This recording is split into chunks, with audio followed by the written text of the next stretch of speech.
Producer Bandla Ganesh ఎప్పుడూ తనదైన dialogues తో వార్తల్లో నిలుస్తూ ఉంటారు.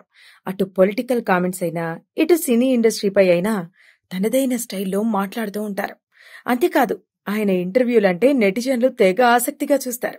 ముఖ్యంగా కాంగ్రెస్ అధికారంలోకి రాకపోతే బ్లడ్ తో కోసుకుంటా అనే డైలాగ్ అయితే ఓ సెన్సేషనల్ అనే చెప్పాలి.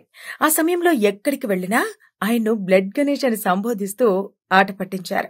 అయినా తాను చాలా పాజిటివ్ గా తీసుకుని మళ్లీ కొత్త కొత్త డైలాగ్స్ వేస్తూ ఉంటారు. ఇక ఆయనకు పవన్ కళ్యాణ్ పై ఉన్న ప్రేమ గురించి ప్రత్యేకంగా చెప్పనక్కర్లేదు. ఆయన ఏ సభలో ఉన్నా, ఏ కార్యక్రమంలో పాల్గొన్నా పవన్ పేరు తీయనిదే ఆయనకు పొద్దు గడవదు. ఈశ్వర పరమేశ్వర అంటూ ఆయనను ఆకాశానికి ఎత్తేస్తూ ఉంటాడు. ఆయన ఓ భగత్ సింగ్ అని, లాలా గజపతి రాయ్ అంటూ పొగడ్తలతో ముంచెత్తుతాడు. నిజాయితీ అంటే పవన్ కళ్యాణేరా అని తన పిల్లలకు కూడా చెప్తాడట. అయితే తాజాగా పవన్ పై మరో కీలక వ్యాఖ్యలు చేశారు. పవన్ కళ్యాణ్ ను తాను కలలో కూడా విమర్శించనని అన్నారు. Gabbar Singh re release press meet లో పాల్గొన్న ఆయన పవన్ గురించి ఆసక్తికర వ్యాఖ్యలు చేశారు. పవన్ కళ్యాణ్ తనకు జీవితాన్ని ఇచ్చిన వ్యక్తని అన్నారు.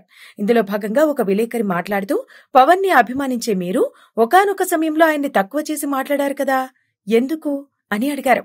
దీనికి ఆయన స్పందిస్తూ, ప్రాణం పోయినా ఆయన్ని విమర్శించనని అన్నారు. అధికారంలో ఉన్నప్పుడు ఒక రకంగా, అధికారంలో లేనప్పుడు మరో రకంగా మాట్లాడనని అన్నారు.